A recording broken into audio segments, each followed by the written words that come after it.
Zero carb versus Lyme's disease update.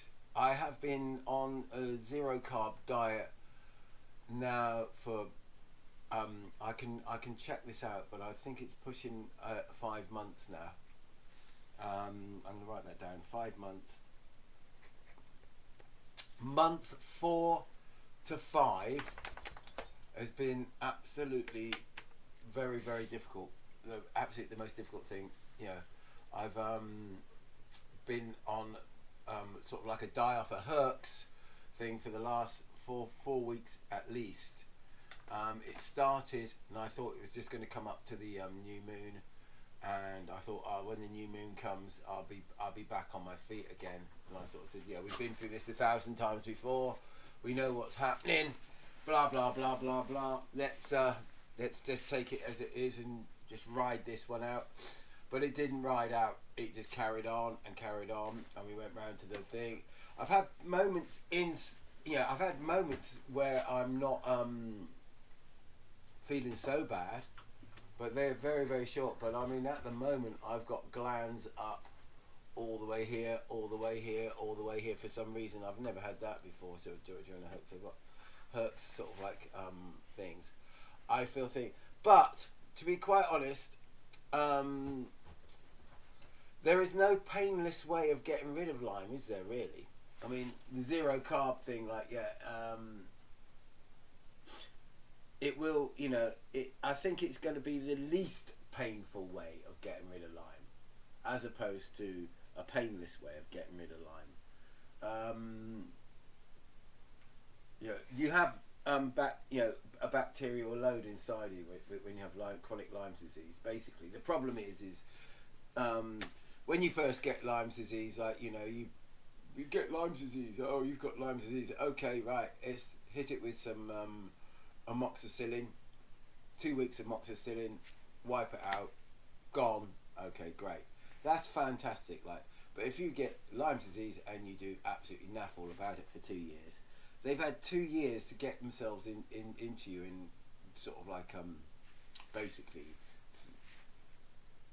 give you a toxic load that is beyond.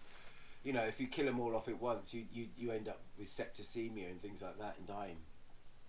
So it's a very slow process getting rid of them. And basically the antibiotics, when I went onto the pulsing heavy antibiotics, my Herxes were so violent that I thought I was ended up in casualty and things like that. It's just not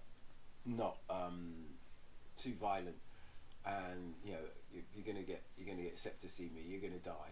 You're gonna kill yourself, and not things. So the zero carb basically is taking away their food, so they're not breeding. They're not thing. But the ones that are there, I've got to go. Sort of, if you know what I mean. And this die-off I've had has been absolutely freaking awful. It's been the most painful thing I've had to go through in theatre. And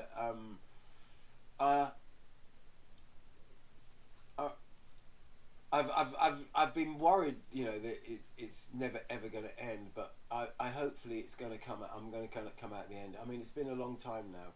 I was warned that this could happen, and it has.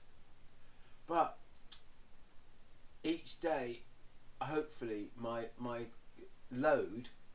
bacterial load of spirochetes or whatever they're called, like, is getting less and less and less. So every day, I've got less and less Lyme disease.